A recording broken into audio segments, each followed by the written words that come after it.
Bismillahirrahmanirrahim. Assalamualaikum warahmatullahi wabarakatuh. Innal hamdalillah nahmaduhu wa nasta'inuhu wa nastaghfiruh wa na'udzu billahi min shururi anfusina wa min sayyiati a'malina. Man yahdihillahu fala mudilla lahu wa man yudlil fala hadiya lahu. Ashhadu an la ilaha illallah wahdahu la syarika lah wa ashhadu anna Muhammadan abduhu wa rasuluh sallallahu alaihi wa ala alihi wasallam. Ya ayyuhalladzina amanu taqullaha haqqa tuqatih wa la tamutunna illa wa antum muslimun. Ikhwan dan akhwat jamaah pengajian Majelis Ta'lim Baiti Jannati yang saya cintai dan saya muliakan. Alhamdulillah kita bersyukur kehadiran Allah Subhanahu wa taala. Allah masih memberikan kepada kita begitu banyak nikmat. Nikmat iman, nikmat Islam, nikmat sehat, nikmat waktu luang dan nikmat hidayah. Sehingga kita sebagaimana biasanya setiap Sabtu malam, yakni malam Ahad, kita berkumpul bersama di majelis yang mulia ini, yakni majelis taklim yang kali ini di akhir bulan Juli 2024 miladiah ini yang menjadi tuan rumah adalah saudara kita Akhuna Yopi dan keluarga besar. Semoga pengajian di rumah beliau ini menjadikan keberkahan di rumah tangga beliau, kepada beliau dan pasangan beliau dan anak-anak keluarga beliau semakin sakinah, mawaddah warahmah. Amin ya rabbal alamin. Ikhwan dan akhwat yang dimuliakan Allah, kita akan melanjutkan pelajaran kita, yakni berkaitan dengan pendidikan terhadap anak, yakni pada kesempatan ini saya akan membacakan, sebelum kita merincinya, saya akan membacakan beberapa hadis untuk dapat kita melihat bagaimana Nabi Shallallahu Alaihi Wasallam mendidik atau mengajar kita untuk mendidik anak-anak kita. Perlu kita ketahui ikhwan dan akhwat bahwa setiap kita itu pasti ingin berinvestasi, ya kan? Alhamdulillah teman-teman ini kayaknya udah ahli kalau dibilang apa investasi dia, yang usaha kuliner, yang usaha jasa, ya kan, yang usaha YouTube dan seterusnya. Namun kita jangan lupakan, kita tidak dilarang untuk berinvestasi di dunia ini, tapi investasi yang sesungguhnya itu adalah investasi akhirat. Karena hasil dari investasi dunia ini sifatnya nisbi, sementara, tidak kekal. Tapi kalau kita berinvestasi untuk akhirat, maka investasi kita dalam kebaikan tentunya, maka dia bersifat kekal, abadi, selamanya, yakni dengan yang namanya surga. Dan salah satu investasi akhirat itu, ikhwan dan akhwat rahimakumullah, adalah anak-anak kita. Anak-anak kita itu bisa menjadi investasi kita akhirat, yang kita bisa mendapatkan kebaikan, manfaat yang abadi, yakni pahala dari Allah melalui anak-anak kita itu, yang kita investasikan untuk akhirat. Dan mereka itu adalah milik kita. Betul? Kalau harta itu nggak kekal, kadang-kadang nggak jadi milik kita, jadi milik orang. Tapi kalau anak Bisa nggak milik orang? Ya nggak bisa selamanya jadi milik kita. Hatta dia meninggal, hatta kita meninggal. Bahkan anak kita yang mati dalam keadaan kecil, ini ibu-ibu, itu jadi investasi ibu-ibu. Meninggal satu, apalagi meninggal dua, apalagi meninggal tiga. Itu hadisnya sudah kita bacakan waktu itu kan. Ya Rasulullah, anakku meninggal 2 orang. Dia akan menjadi apa? Kalau bahasa kita itu investasi. Dia akan membantu kita. Bahkan di hadis-hadis yang lain tuh, dia akan menarik orang tuanya untuk masuk surga. Syaratnya apa? Ini orang tuanya sabar. Begitu pula apalagi dia sampai dewasa, sampai pula berumah tangga, dia bahkan menjadi investasi yang gak putus. Apabila mati anak Adam itu, kata Rasulullah, putus amalnya kecuali 3 perkara. Salah satunya itu adalah anak yang saleh yang mendoakannya. Maka jangan kita sia-siakan. Makanya dalam Islam itu disuruh kita banyak anak. Kenapa? Karena semakin banyak investasi kita. Itu maksudnya. Oleh karenanya investasi yang sudah kita punya ini jangan disia-siakan. Kita sudah punya modal. Nah, baik, kita sebutkan ya beberapa hadis yang berkaitan dengan yakni bagaimana Rasulullah SAW mengajari kita mendidik anak itu. Dari Ibnu Abbas, dia berkata, pada suatu hari aku pernah berada di belakang Nabi SAW. Lalu beliau bersabda, berarti ini Ibnu Abbas masih anak-anak ya. Wahai anak, sesungguhnya aku akan mengajarkan kepada engkau beberapa kalimat. Dalam riwayat yang lain, sesungguhnya aku akan menceritakan kepada engkau hadis. Dalam riwayat yang lain, maukah aku ajarkan kepada engkau beberapa kalimat yang Allah akan memberi manfaat kepadamu dengannya. Ini hadis-hadisnya kalimatnya berbeda tapi maknanya kurang lebih sama. Maka aku menjawab, kata Ibnu Abbas, ya mau. Kemudian Nabi SAW bersabda, apa kata beliau? Yang pertama beliau berkata, peliharalah yakni perintah dan larangan-larangan Allah, maka niscaya Allah akan memeliharamu. Yang kedua, peliharalah hak Allah, niscaya engkau dapati Allah di hadapanmu. Yang ketiga, kenallah kepadanya ketika engkau berada dalam kesenangan, niscaya dia akan mengenalmu ketika engkau berada di dalam kesusahan. Nah, ya. Jadi ternyata ada orang yang ketika dia senang, dia lupa kepada Allah. Ya kan? Betul gak? Ada orang yang lagi kaya,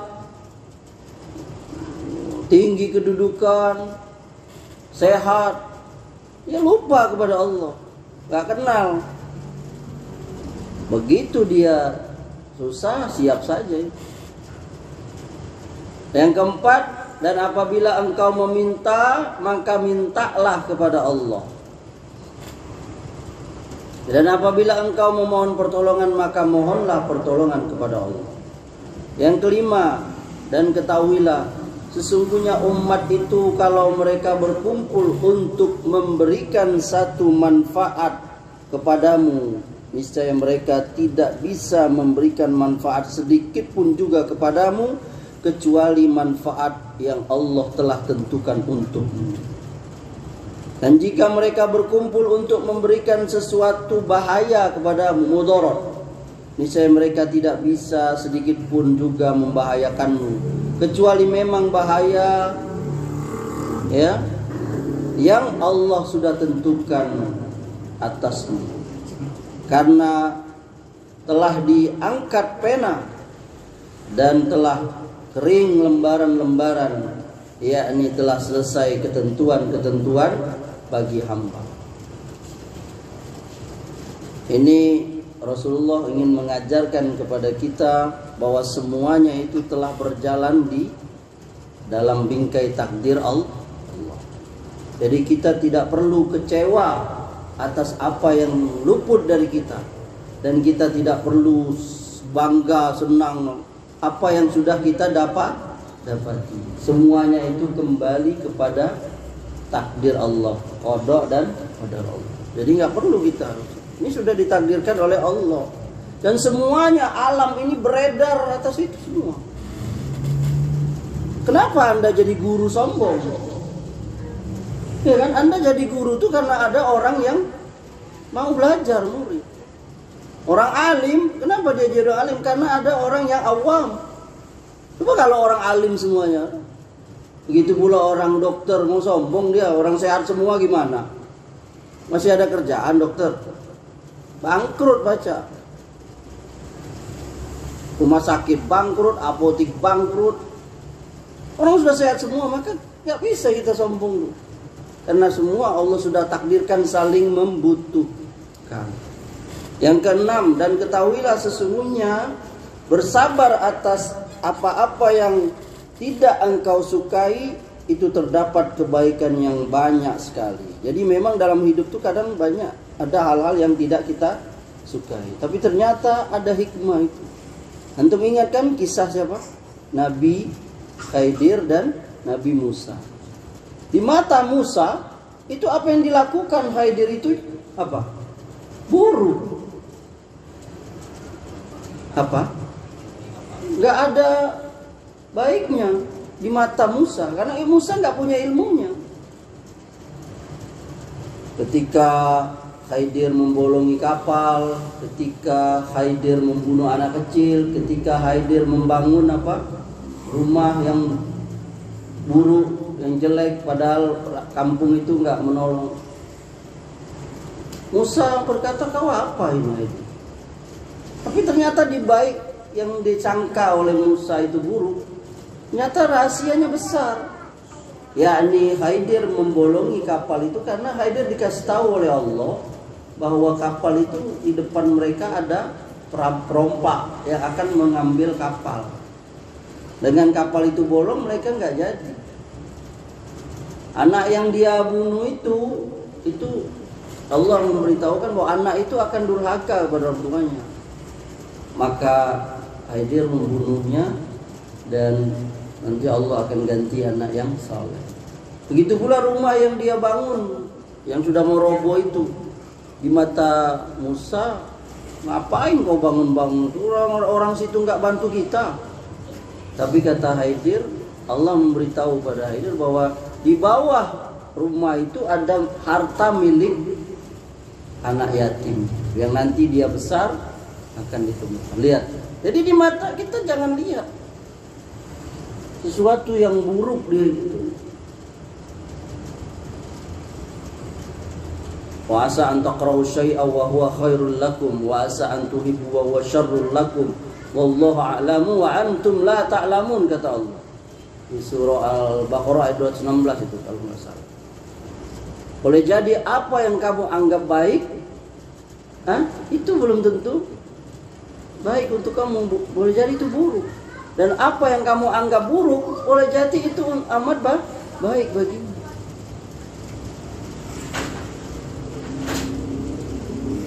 Allah Maha mengetahui sedang kamu tidak tahu apa. Antum tahu nggak anak bisa pindah balik lagi ke Bengkulu? Kenapa? Karena anak kehilangan motor di toko buku Salma di Jakarta Timur depan terminal Cililitan. Motor baru dibelikan sama adik anak. Tapi anak mikir sudah itu, kalau nggak anak nggak balik ke Bengkulu. Alhamdulillah di Bengkulu bisa dakwah lagi. Bahkan sekarang bisa lebih dikenal, bisa jadi anggota MUI, bisa jadi anggota FKUB. Itu anak pribadi. Apa hikmahnya? Apa hikmahnya? Apa ini? Antum lihat. Banyak. Kalau nggak balik ke Bengkulu. Kalau motor anak mungkin jadi juragan herbal mungkin. Itu ya.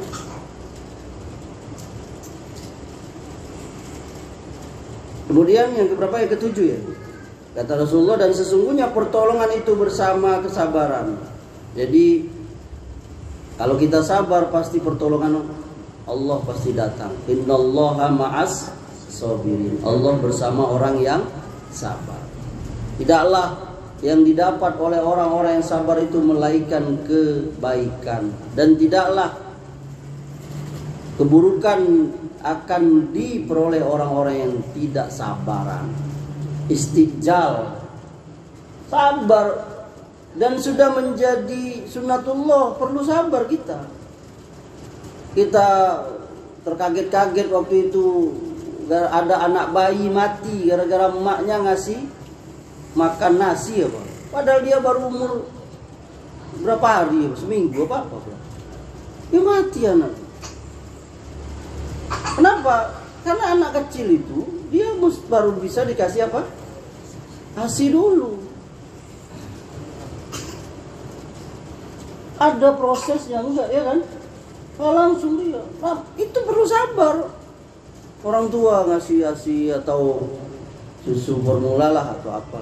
Enggak langsung, atau air tajin lah apa. Enggak bisa kita langsung. Itu kan dari kehidupan kita aja udah ngajar sabar itu. Nggak bisa tengkurap itu bayi itu kan. Andai berapa bulan baru dia bisa tengkurap kan. Baru berapa setahun, hampir setahun atau apa, setahun baru bisa jalan. Jalan nggak langsung lari juga apa. Tah aja juga dia. Pegangin dulu, berayap di dinding ya kan. Jadi Spiderman ya kan. Apa ada antum yang langsung merayap? Baru lahir antum langsung merayap berlahir. Bingung itu ininya dokter anak. Bayi langsung merayap ini. Bayi Spiderman ini. Enggak juga, bayi Spiderman juga nggak bisa, itu mah film. Nah jadi memang kita tuh diajar makan juga gitu kan. Nggak bisa dia makan bubur dulu terus. Bayi dikasih jengkol ya semaput deh. Nah itu. Jadi perlu kesabaran itu. Kelapangan itu bersama kesusahan. Jadi fa inna ma'al usri yusra, inna ma'al usri yusra. Dua kali Allah mengulang. Sesudah kesulitan itu ada kemudahan. Sesudah kesulitan pasti ada kemudahan. Allah ulang. Jangan khawatir ikhwan. Sudah sunnatullah itu. Sesudah gelap malam pasti akan terbit fajar, siang akan terang. Gitu. Hidup tuh begitu. Jadi pada saat kita dalam kesulitan yang ketahuilah itu ada yang lebih besar yang antum akan peroleh. Yakin nggak antum? Ada nggak orang yang susah terus, ada nggak? Ada nggak? Nggak ada lah. Pasti ada levelnya dia, iya kan? Susah-susahnya orang minimal kalau di Indonesia Lebaran seneng lah dia. Walaupun dia susah gitu. Pas Lebaran senang. Minimal makan kue di rumah orang. Betul kan? Sesusah-susahnya lah orang. Minimal bulan Zulhijjah bisa antri daging di masjid. Iya kan? Susah-susahnya orang. Nah itu. Jadi biasa itu. Kita juga mendidik rumah tangga kita juga biasa. Makanya disebut apa? Bahtera rumah tangga. Bahtera itu gitu. Kadang dapat apa? Ombak, bertengkar terus nakoda sama ini itu nggak terjebur ke bawah, juntal sama apa ABK-nya nakoda. Ya nakoda banyak omong, ya kan? Tapi nakodanya sabar. Ntar lagi ini ombaknya ini nih, udah, wah serah lagi itu kan. Apalagi kami yang tinggal di pinggir laut tuh. Enggak selamanya badai itu. Sekarang lagi bagus-bagusnya nih. Terang. Karena lagi mulai kemarau kan. Bobo lagi badainya, bodoh. Serem nih kan itu. Boro-boro denger juga loh. Biasa itu. Kalau istilah siapa tuh badai pasti apa? Berlalu. Dan sesungguhnya bersama kesusahan ada kemudahan. Ini hadis dikeluarkan Imam Tirmizi, Ahmad, Tabrani ya. Jadi ini adalah dalil yang Nabi SAW mengajari, yakni Ibnu Abbas ya. Yang dimaksud dengan ihfazillaha yahfazka, peliharalah dan jagalah perintah-perintah dan larangan-larangan Allah, niscaya Allah akan menjagamu dari kesusahan-kesusahan dunia dan akhirat. Nah ini, jadi kalau kita taat sama Allah, pasti Allah akan mudahkan urusan kita dunia akhirat. Apabila engkau meminta, mintalah kepada Allah. Apabila engkau memohon pertolongan, mohonlah pertolongan kepada Allah. Yakni kalau kita ingin minta sesuatu, Waalaikumsalam, atau berlindung dari sesuatu tentang urusan-urusan dunia dan akhirat, maka mintalah dan mohonlah kepada Allah Azza wa Jalla.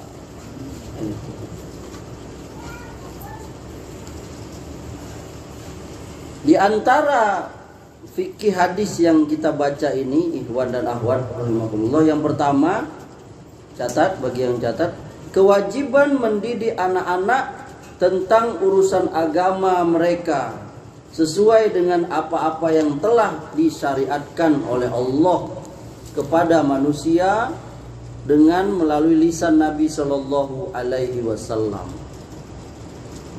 Ini hadis ini ya. Hadis ini mengajarkan kepada kita, pertama, kewajiban kita mendidik anak-anak kita tentang urusan agama mereka. Catat. Sesuai dengan apa-apa yang Allah telah syariatkan kepada manusia melalui lisan Nabi Sallallahu Alaihi Wasallam.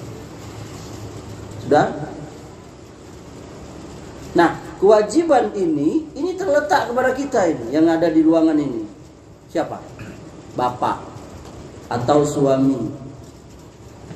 Dan juga para ahli ilmu, guru dan sebagainya, ustadz dan sebagainya.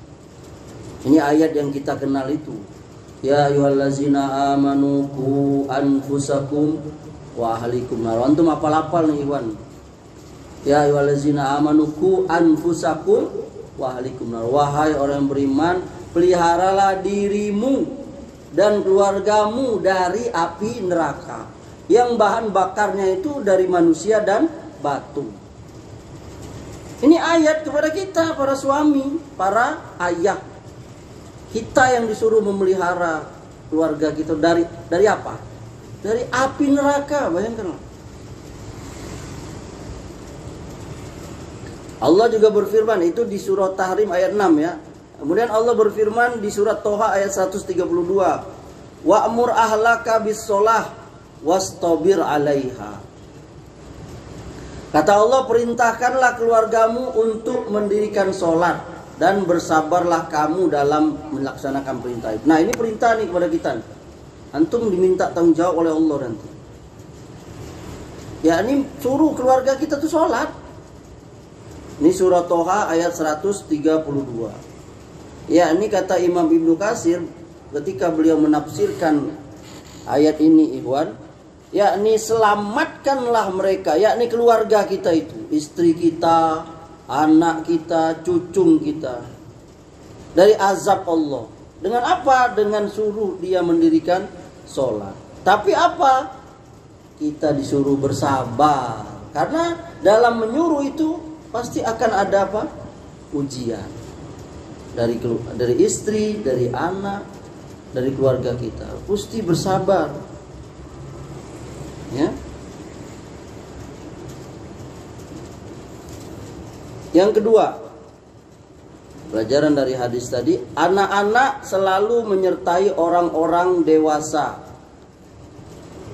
kecuali di dalam hal-hal tertentu seperti perang. Nah, lihat pengajian ini kan, bapak-bapak bawa anak, ya kan, ibu-ibu bawa anak. Biasa itu. Ini Nabi tadi itu membonceng siapa sahabat tadi?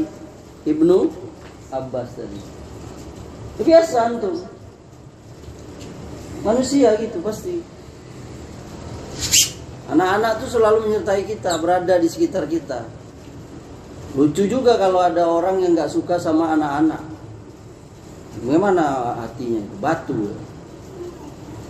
Yang ketiga dari hadis tadi, anak-anak diajak berbicara dan berkomunikasi dengan baik. Lihat itu Iwan. Sama seperti orang dewasa, tapi dengan cara yang dia bisa pahami. Itu Hairil.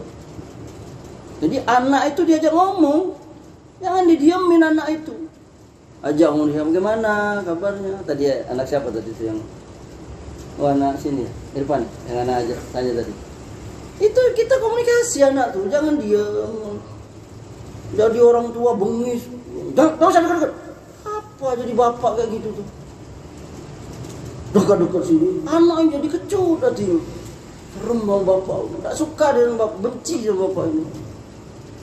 Tapi kalau kita bagus komunikasi, anak tuh senang. Mana ayah? Mana bapak? Abi mana Abi? Dia rindu sama bapaknya. Kenapa? Karena kita ini perhatian dengan mereka. Kalau bahasa Bang Mandra tuh care. Care, selalu bertanya. Ya kan? Itu ini Nabi, lihat Nabi tadi tuh. Membonceng Ibnu Abbas, Nabi ajak ngobrol. Wah Ibnu Abbas, aku mau nasihati kau, nasihati oleh Nabi. Nih. Diajak ngobrol anakku, jangan didiemin. Anak kalau sama Rendra di mobil dia ngomong, Nu apa kabar? Nah tuh, baik. Nu apa? Ngantuk katanya tadi. Tidak tidur ya kan? Ya Nu ya. Anak tuh diajak ngomong. Karena ada orang tua tuh zaman Nabi tuh ada. Sampai ada laki-laki tuh bingung dia ngelihat Nabi nyium cucunya. Lalu dia ngecek dengan Nabi. Apa kata dia? Aku tuh punya anak 10. Tidak ada satupun yang pernah aku cium. La ilaha illallah. Gimana ini? Alangkah kerasnya hati orang jahiliyah dia. Lihat. Ada orang seperti itu, ada. Nah, hadis ini menjelaskan kepada kita, anak tuh diajak ngomong, berkomunikasi sama seperti orang dewasa, walaupun cara ngomongnya tentu sesuai dengan dia. Diajak bercanda sebatas, tidak mengurangi muru'ah, wibawa kita enggak. Bahkan ada kalanya orang tua menjadi anak-anak, dia dukung-dukungan, apa istilahnya kuda-kudaan. Itu enggak menjatuhkan ini kita cium kakinya. Itu biasa itu. Yang keempat, mengajarkan kepada mereka segala sesuatu yang bermanfaat untuk dunia akhirat. Ya ajar anak tuh. Apa saja masalah dunia, masalah akhirat. Makan kita ajar. Nanti ada tuh Nabi mengajari anak makan tuh yang gimana. Jangan dibiarin. Ajari ya mereka segala sesuatu yang bermanfaat, ajari anak itu. Untuk dunia apalagi akhirat. Yang kelima, ajarkan kepada mereka perintah-perintah Allah, larangan-larangan Allah, dan hak-hak Allah.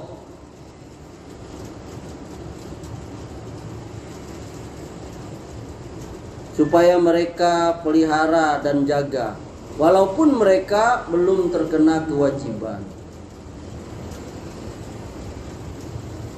Ini kewajiban orang tuanya dan ahli ilmu ya.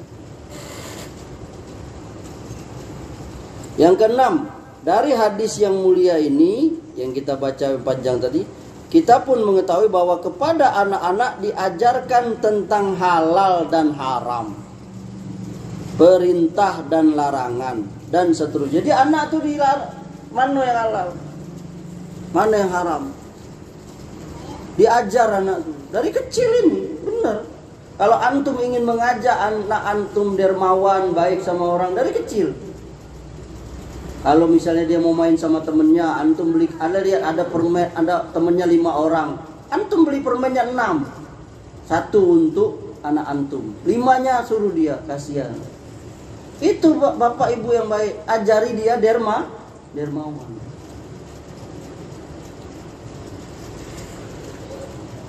Jangan diajar, jangan dikasih koda, jangan koda. Pelit anak itu dong. Memang tobiat anak itu memang dia sudah apa? Pelit. Memang kan anak-anak kan memang pelit dia kan. Gak mau. Dia bahkan punya orang ini. Bahkan mainan dia awalnya tak dia mainin, begitu kawannya diambilnya. Tapi kalau kita ajari itu tambah dia. Tapi tentu mengajarinya dengan cara yang baik juga. Itu tadi caranya. Anak itu diajar. Walaupun dia belum ngerti. Bahkan belum tamyiz, nanti ada pembahasannya itu kapan mulai mendidik anak itu ya. Jadi diajari anak tuh yang mana salah, mana dosa. Seperti Nabi mengajari tadi tuh Ibnu Abbas tadi. Yang ketujuh, dari hadis ini kita pun mengetahui bahwa anak-anak apabila mengerjakan amal taat, mereka diberi pahala sunat.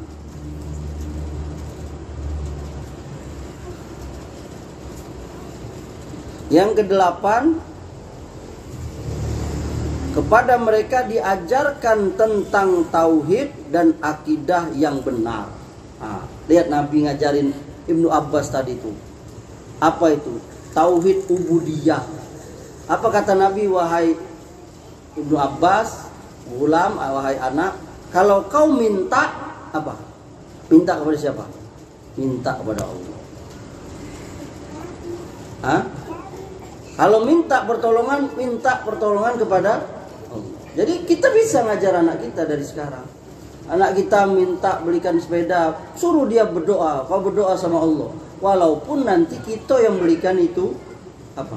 Sepeda. Tapi ajari dia, minta sama Allah. Doa sama Allah ya. Ajari. Iya Pak, iya. Ya Allah, Ja'far pengen sepeda, misalnya gitu. Doa.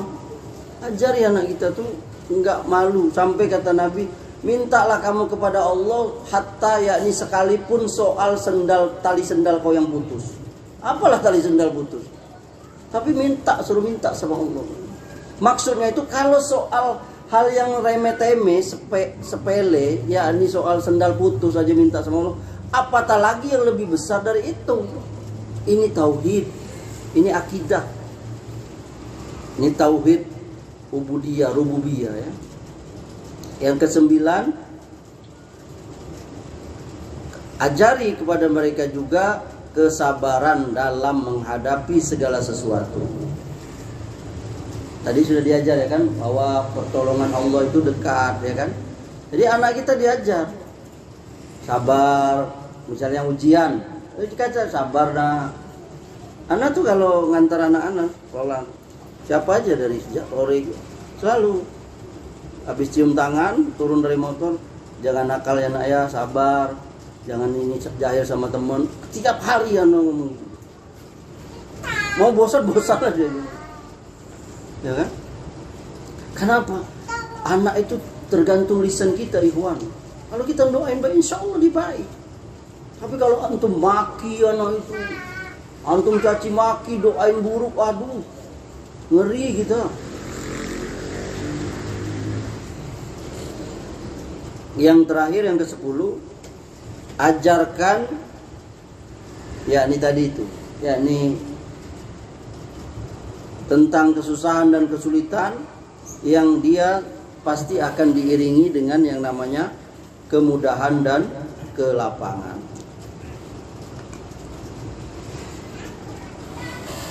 Hadis yang kedua, Rasulullah SAW bersabda, muru sobiya bis solati iza balagho sab'a sinina wa iza balagho ashra sinina fadribuhu alaiha. Perintahkanlah anak-anak untuk mendirikan sholat ketika dia berumur 7 tahun dan ketika dia telah berumur 10 tahun.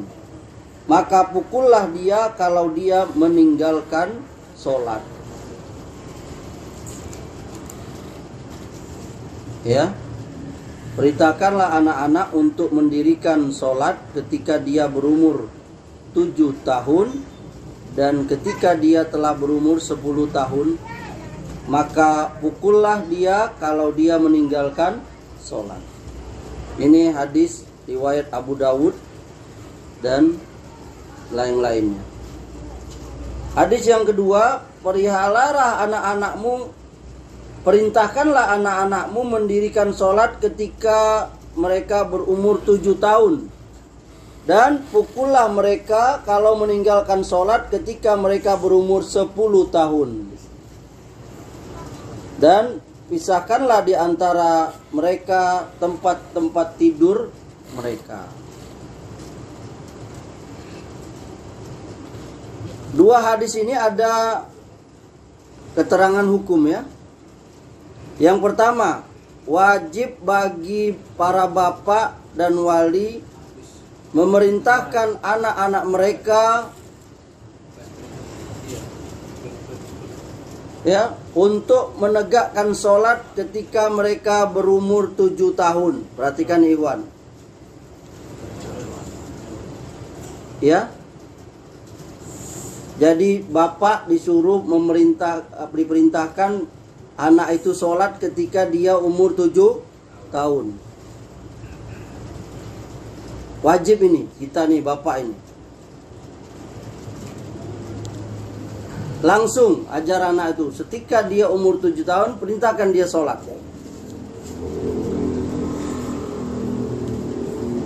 Karena sesudah maklum bagi kita dari syariat yang mulia ini bahwa anak-anak tidak terkena kewajiban sampai mereka balik. Oleh karena itu wajib hukumnya bagi setiap bapak atau wali memerintahkan anak mereka mendirikan sholat ketika mereka berusia 7 tahun. Jika tidak, maka mereka para orang tua itu berdosa. Lihat, Nabi nyuruh kita ajari anak kita, perintahkan anak kita sholat usia 7 tahun. Kalau kita tidak laksanakan, kita berdosa.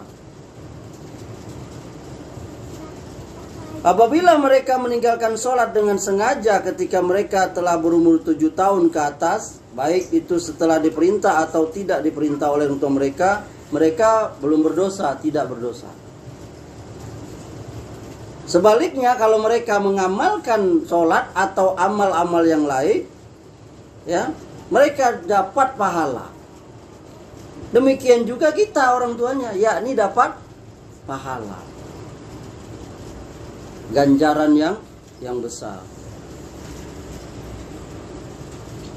Ini ada sebuah hadis dari Ibnu Abbas. Nabi SAW berjumpa dengan rombongan kafilah di Rauhah, yakni satu tempat kurang lebih 36 mil dari Madinah. Kemudian Nabi bertanya, siapa kalian? Siapa kamu?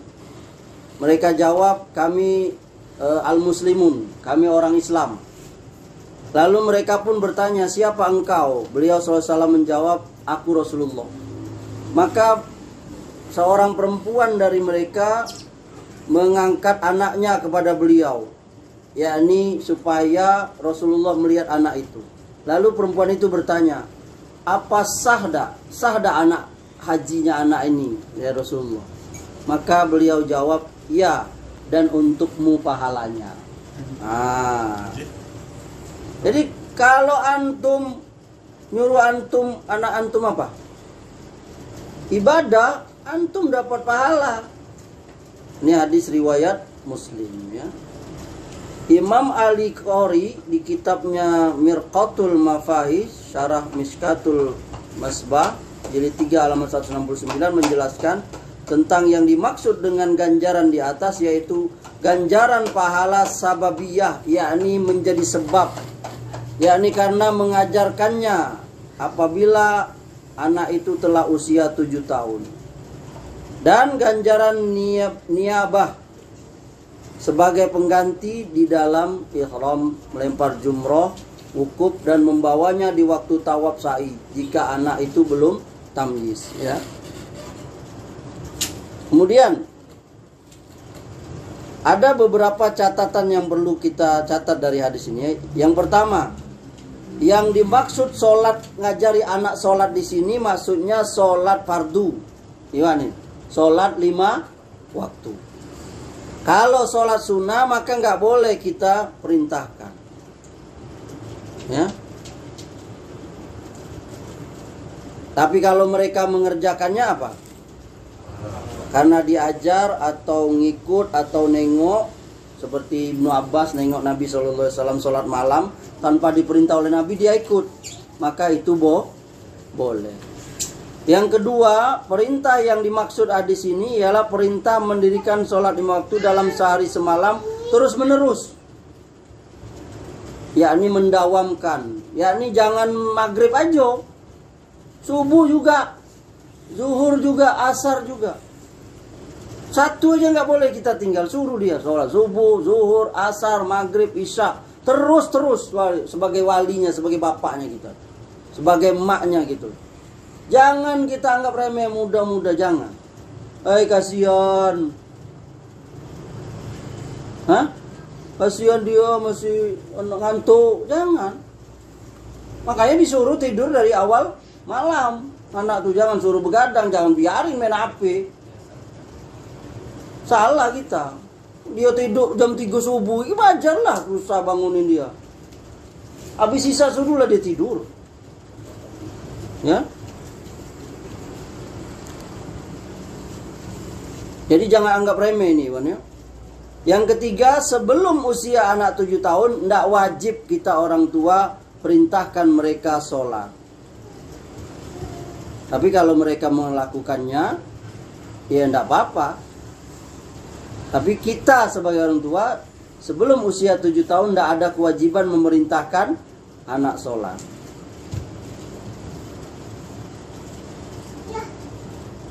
Tapi kalau sudah 7 tahun atau mendekati 7 tahun, kita suruh mereka sholat. Tadi saya ulangi lagi, berdosa kita kalau tidak nyuruh mereka sholat.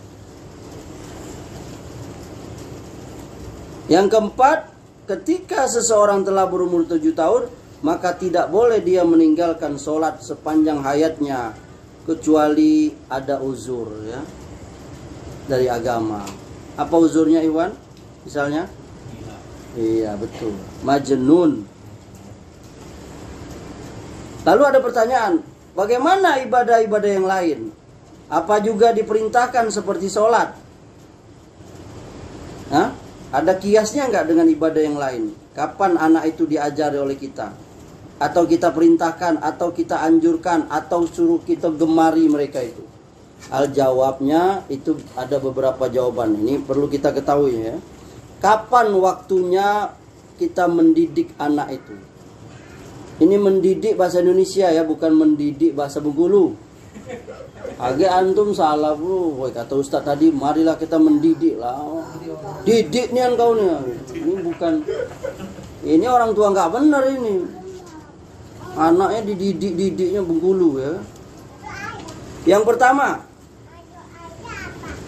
tamyiz itu maknanya dia bisa membedakan mana yang bahaya, mana yang jorok. Kalau anak-anak itu belum tahu mana bahaya, mana tidak, berarti dia belum tamyiz itu, belum bisa disuruh. Ya. Itu mulai kita itu, ya. Karena anak yang tamyiz itu akalnya belum sempurna. Belum ini akalnya. Yang kedua, usia anak-anak itu ada 2 tahapan sampai baliknya. Yang pertama sebelum tamyiz, yakni dari lahir sampai 5 tahun. Sempurnanya itu 7 tahun lah. Yang kedua, sesudah dia tamyiz, bisa membedakan mana kotor, mana jorok, mana bahaya, mana enggak. Yaitu ketika dia usia di atas 7 tahun, ya, sampai usia balik. Yang ketiga, pendidikan yang terbaik bagi anak sebelum dan sesudah tamyiz ialah dengan jalan mendengar dan melihat. Perhatikan Iwan, anak ulangi nih. Perhatikan ibu-ibu, ini udah mati ya. Coba lihat lagi, jangan-jangan dimatiin anak-anak. Ya. Matikan terus hidupkan lagi. Ya. Pendidikan yang terbaik bagi anak sebelum dan sesudah tamyiz ialah dengan jalan mendengar dan melihat. as-sima wan nazar, yakni kepada sesuatu yang baik dan terbaik menurut agama, bukan menurut akal dan adat istiadat. Jadi ternyata mendengar dan melihat itu bagi anak itu pendidikan, Iwan. Betapa banyak orang tua yang secara langsung tanpa dia sadari ngajari anaknya keburukan. Misalnya apa? Berkata jorok. Itu karena anak melihat, anak mendengar. Berapa banyak orang tua tuh malu gara-gara anaknya. Ternyata dia nyontoh bapaknya. Ternyata dia mencontoh aib. Anak lihat video ada berapa waktu yang malu anak nonton. Anak kecil itu mempraktekkan mak bapaknya lagi. Ternyata dia lihat bapak emaknya lagi. Anak tuh sudah umur tamyiz gitu. Maksudnya nggak sadar papa mak. Ini yang orang-orang dewasa yang bertanya dengan anak ini kelewatan juga nih. Ngapain bapak mak kamu? Oh ya Allah. Coba lihat ini. Ini kan gak bagus gitu. Ya, jadi anak usia itu dia akan merekam itu. Terulang-ulang terus itu. Ingat-ingat. Dan apa yang dia sukai, apa yang dia cintai itu, kemudian dia akan mencontohnya itu. Makanya kita lihat kenapa anak-anak itu banyak yang bisa hafal. Lihat para anak-anak. Berapa banyak anak yang, apalagi zaman dulu ya. Imam Syafi'i itu usia 7 tahun hafal Quran. Waktu itu si Musa itu berapa tahun? 5 tahun? 5 tahun. Karena memang mereka hafalannya tuh kuat. Tapi sekarang kita lihat ya, zaman kita sekarang ini berapa banyak anak-anak yang hafal, bahkan mencontoh macam kemaksiatan. Sama seperti orang tua sama bapak. Wajar lah. Gimana enggak anaknya berjudi online, bapaknya yang ngajarin. Betul nggak? Iya. Nah, itulah. Jadi pelajaran yang mereka bisa itu ya dengan mendengar dan melihat, terutama di rumah kita. Apa yang dia lihat di rumah, apa yang dia dengar tuh udah. Ya.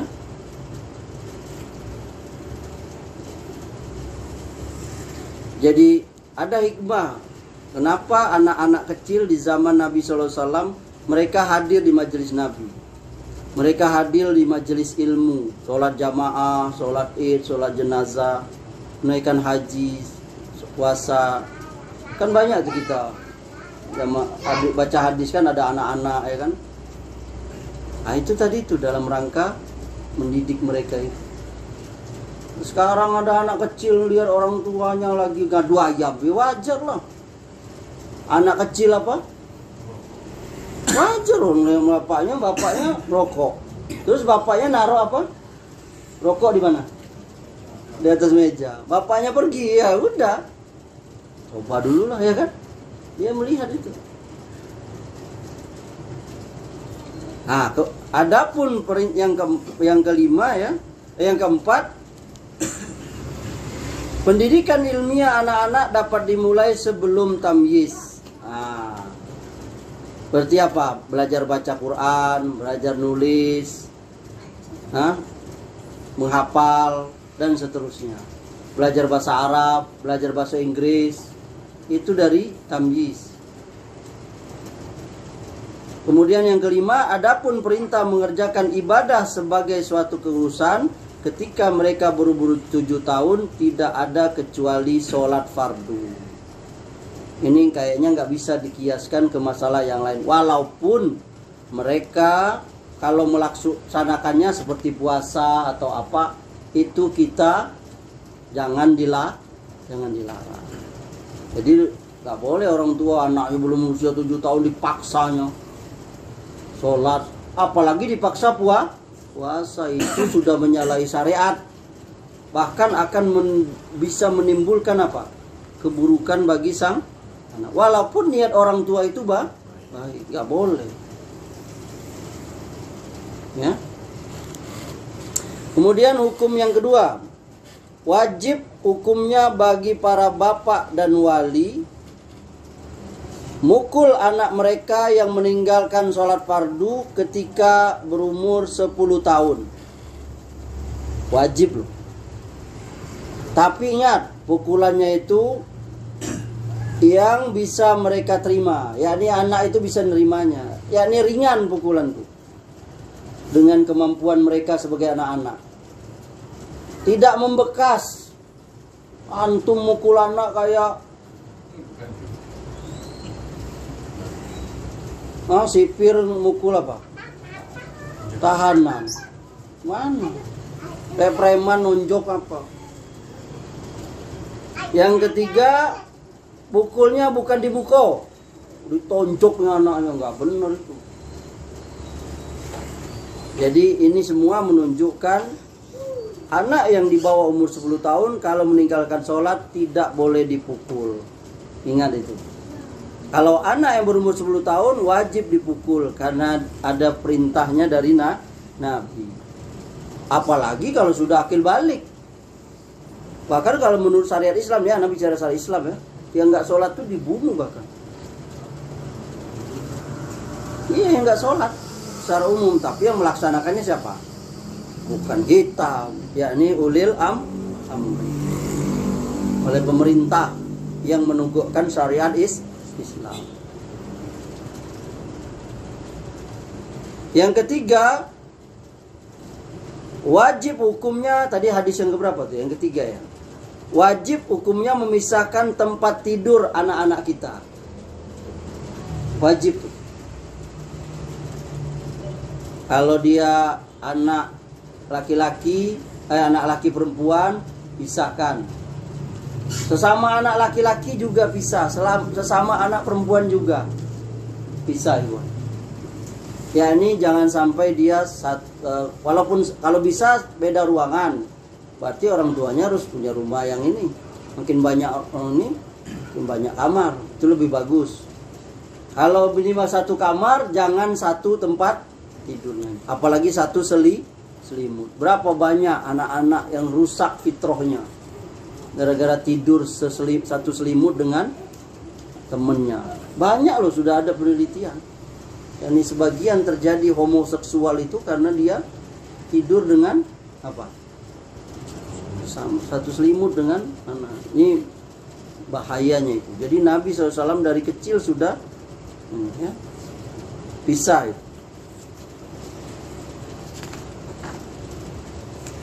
Barangkali itu ikhwan yang bisa kita sampaikan, yakni baru sampai kepada hadis yang kedua ya. Atau kita selesaikan lagi 2 hadis lagi nih ya.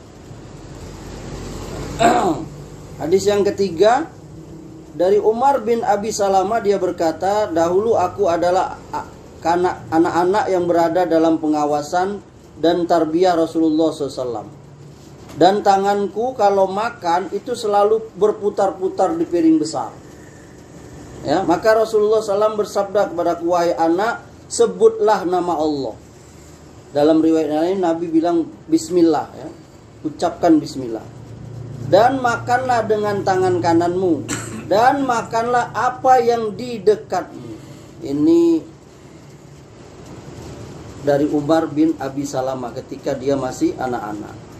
Maka sesudah Nabi ngajarin aku itu, sejak itu aku makan selalu seperti itu. Dari hadis ini kita pelajaran pertama, menyebut nama Allah ketika akan makan dan minum, yakni ucapan bismillah. Yang paling sempurna seperti itu ya. Adapun bismillahirrahmanirrahim itu nggak ada nasnya ya. Lafaz bismillahirrahmanirrahim itu nggak ada. Yang ada tuh bismillah. Walaupun ada juga ulama seperti Imam Nawawi yang mengatakan lafaznya itu apa? Utama itu bismillahirrahmanirrahim. Yang kedua, makan dan minum dengan tangan kanan. Yang ketiga, makan yang di dekatnya. Jadi anak-anak tuh biasa kan makan, kalau orang Arab kan biasa makan nampan besar. Nah, itu nggak boleh itu. Jadi orang jadi jijik atau. Tapi kalau dia makan kayak gitu nih, piring masing-masing, itu boleh tak? Boleh, nggak apa-apa. Kemudian yang ketiga, yang keempat, hadis yang terakhir ya. Dari Muhammad bin Ziyad, dia pernah mendengar Abu Hurairah berkata, Hasan bin Ali pernah mengambil sebiji kurma dari kurma zakat. Lalu, ini ya, Hasan bin Ali ini berarti siapa? Cucu Nabi. Lalu dia masukkan ke mulutnya. Maka Rasulullah lihat. Lalu beliau berkata, hei, yakni keluarkan, buang dari mulutmu. Kata Rasulullah, tidakkah engkau mengetahui sesungguhnya kita, yakni keluarga Muhammad ini, tidak makan harta sodakoh. Yakni kalau bahasa lainnya itu tidak halal harta sodakoh itu untuk kita. Ini hadis Bukhari, Muslim, Ahmad. Pelajaran dari hadis ini, Ikhwan dan Akhwat, yang pertama, bahwa anak-anak pun dijaga, dipelihara seperti kita melihara orang dewasa. Dari apa? Dari perbuatan haram.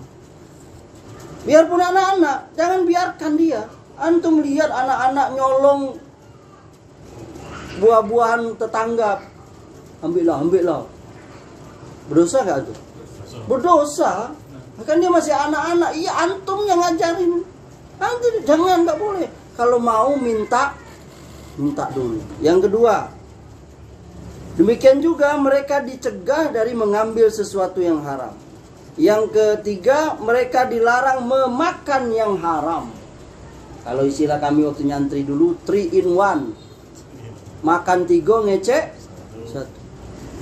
Berapa kau beri makan telur? 1. Padahal 1 lah di telan, 1 dalam mulut, 1 dalam tangan. Nah, kalau istilah kami dulu 3 in 1. 3 dikecek. La haula wala quwata illa billah. Ini enggak benar ini. Yang keempat, diajarkan kepada mereka adab yang baik, yang bermanfaat, yang dijauhkan dari mereka. Jadi adab yang baik. Lihat Nabi mengajar itu. Wahai anak, sebutlah bismillah. Jadi ibu-ibu ngajarin anaknya baca bismillah. Makanlah dengan tangan kananmu. Lihat Nabi tadi. Nanti makan. Kemudian makanlah yang di dekatmu tadi. Yang kelima, bentakan untuk anak-anak berbeda dengan bentakan untuk orang dewasa. Lihat Nabi melarang cucunya tadi, Hasan bin Ali. Ya ini bukan dengan cara kita dengan orang tua. Gak boleh kita bentak. Woi, anak sampai kecut hatinya. Dibentak-bentak, bengaknya, anak masih kecil, 5 tahun, nggak boleh. Makanya kita perlu berilmu ngajari anak kita. Berapa banyak anak tuh yang mentalnya rusak gara-gara tiap hari dia apa? Antum baca kah psikologi? Anak itu kalau dibentak otaknya tuh katanya apa? Menyusut. Kecil, bayangin. Berapa banyak anak tuh yang apa rusak anak itu. Anak ingat waktu kecil dulu ada film Hadianggara namanya, yang disiksa oleh apa? Ibu tirinya itu. Rusak. Antum jangan main-main marahin anak antum tuh. Bisa tuh apa? Terhunjam dia. Enggak boleh anak-anak. Namanya anak-anak. Kita kan pernah anak-anak, nggak ngerti. Jadi kalaupun marah kepada anak dengan cara kepada yang ke-6 dalam hadis tadi, bolehnya memanfaatkan masjid untuk, jadi Nabi tadi makan sama siapa tadi di masjid. Boleh makan di masjid, tidur di masjid selama menjaga adab dan kebersihan. Yang ke-7, bolehnya masukkan anak ke masjid, ngajak taklim. Yang penting dia tidak memberikan apa gangguan. Kemudian ke-8, menyerahkan zakat kepada imamah. Kalau kita udah paham lah ya. Kalau sekarang ini kan udah banyak lembaga zakat dan seterusnya. Kemudian dari hadis tadi, tidak halal bagi Nabi dan keluarganya menerima memakan harta zakat dan sedekah-sedekah sunnah. Jadi hukum dalam syariat itu Nabi tidak boleh menerima harta memakan harta zakat. Sudah. Yang boleh Nabi makan itu manfaatkan itu harta hadiah dan seterusnya ya. Dan yang terakhir, mengeluarkan makanan yang haram dari mulut sebelum ditelan. Bahkan lihat itu sudah dikunyah. Kalau kita kan Ay sudahlah kesian. Punyalah telan lah. Jangan. Nabi lihat. Congkel. Kalau ada anak kita mau permen, congkel itu. Boleh, haram. Kecuali kita lah izin, minta dulu dengan yang punya. Begitu Iwan. Barangkali itu 4 hadis yang kita bahas pada kesempatan malam hari ini. Semoga bermanfaat. Ada yang ingin bertanya? Kalau tidak ada, cukup kita subhanakallahumma bihamdika asyhadu an la ilaha illa anta astaghfiruka wa atubu ilaik. Assalamualaikum warahmatullahi wabarakatuh.